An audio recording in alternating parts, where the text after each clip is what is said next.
we're going to be talking about gender inclusion and how the capital markets can play a role. So this is from the World Economic Forum. What year was this? 2022. Nigeria's Global Gender Index ranking. 123rd out of 146 countries, according to the World Economic Forum. So that we've got to improve that one way or the other. Now, there was a webinar that took place in 2020 during the COVID pandemic. It was about gender bonds. And of course, bonds are IOUs in sub-Saharan Africa. And you can see at the bottom there, the participants, the folks that put it together, FSD Africa, UK Aid, and the United Nations Women. So this was a very interesting topic. So we're about to get into this right now with our guest in our Abuja studios, Tolulope Babajide. She's joins us in our Abuja studios, and she's the Gender Network Manager, I believe, with FSD Africa. Good morning to you. Thank you so much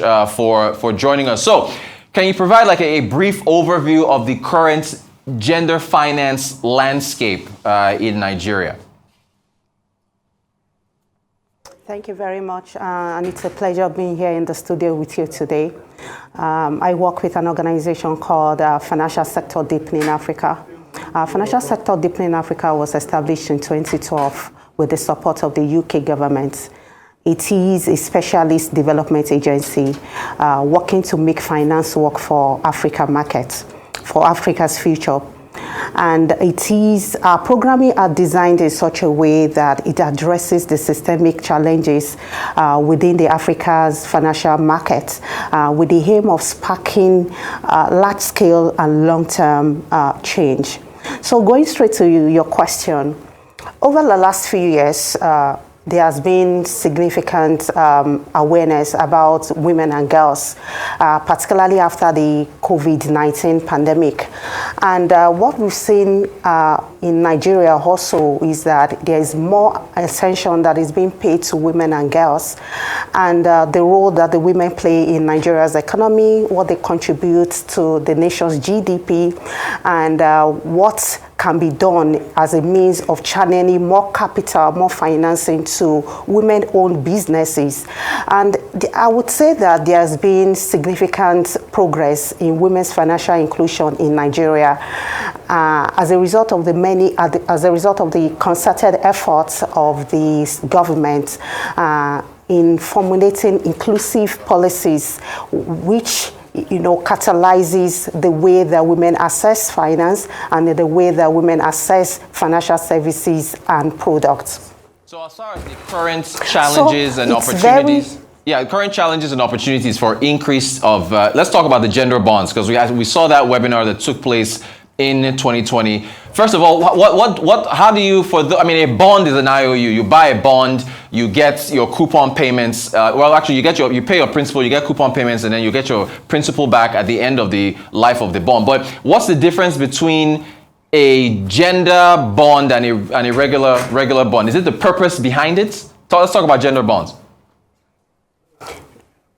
Okay, gender bonds are debt capital that are specifically raised by the capital markets to finance women-owned led businesses, initiatives that that improves the livelihoods and lives of women. And also the use of proceeds, that is where the difference is. The use of proceeds of gender bonds is specifically ring-fenced to finance women-led businesses, initiatives around health, education that directly impact on the lives and the livelihoods of women. It is the intentionality of the capital markets to ensure that women's businesses are not left at the back, and to ensure that specific pool of financing is channeled to women-related or gender-related activities or projects. All right, so thank you for the definition, right? So excellent. So the proceeds are what they use for. What about the challenges and opportunities for, gender bonds for this purpose, like this, just for our own landscape here in Nigeria? I would say that what we've seen is largely the lack of awareness about the existence of gender bonds as an instrument to financing women-related or gender-related projects or activities. And I would say that this is not a challenge. This is not a challenge. It's an opportunity for the issuers, for the investors, also for the government, because with these gender bonds, we are able to have a specific pool of financing that is now targeting women's-led businesses, that is now targeting initiatives that are supporting women's livelihoods and lives. So I would say this is an opportunity for us to grab, also for the opportunity for the capital market regulator to ensure that we have the aligned frameworks in ensuring that there is there's proper guidelines when issuing the gender bonds. The opportunity that we also see is that for the government and for the financial institutions, it's for them to be able to achieve sustainable development goals, particularly the ones that are channeled towards decent jobs and gender equality. And I will also say for Nigeria, this is an opportunity for Nigeria to be a leading voice in the region through the use of innovative financing instrument. It is an opportunity for Nigeria to ensure that there's a lot that is being done around gender-led investing. According to the African Development Bank, there's an existing gender financing gap of $42 billion. So how do we ensure that this gap is bridged?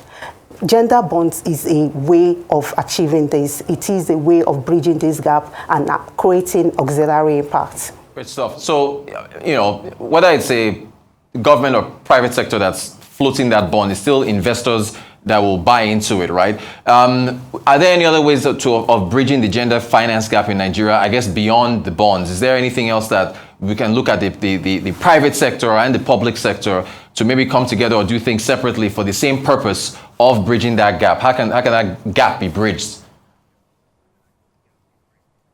So I would say that a lot has to be done between the private sector and the government. The private sector and the government need to work together more collaboratively in addressing the challenges, the barriers that women face in accessing finance. And more of the barriers are borders on collaterals, cost of the loans, pricing, KYC, land ownership.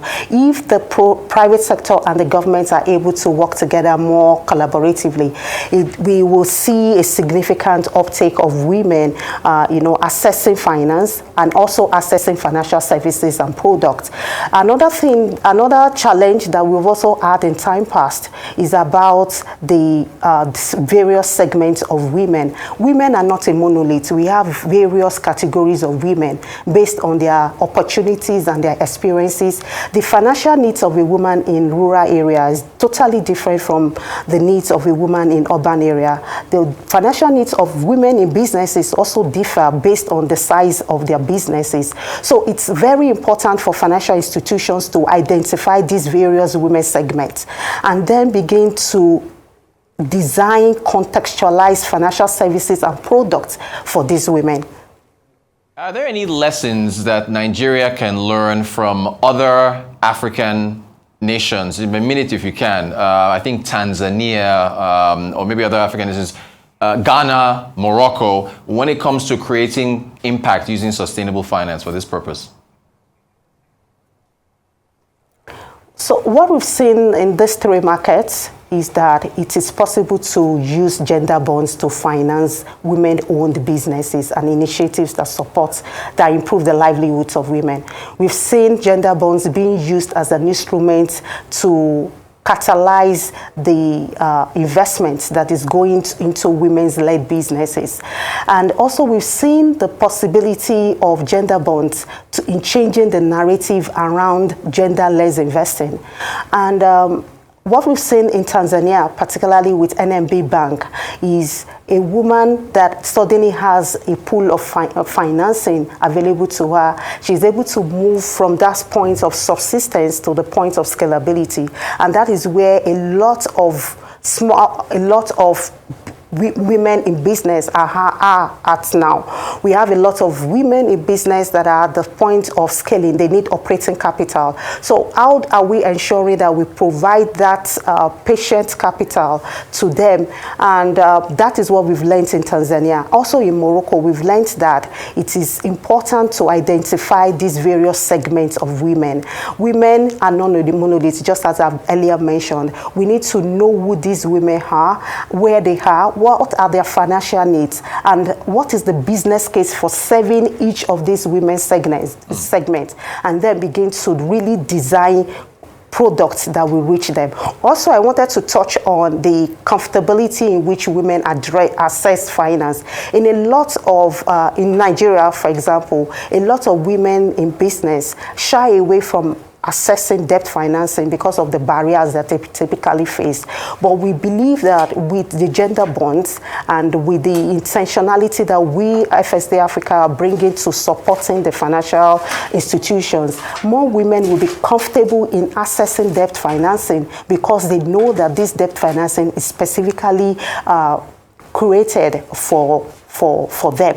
All right, fantastic stuff. We wish you the best of luck. It's a great initiative, and everyone wants to see that gap closed. Tolulope Babajide, Gender Network Manager with FSD Africa. Great conversation.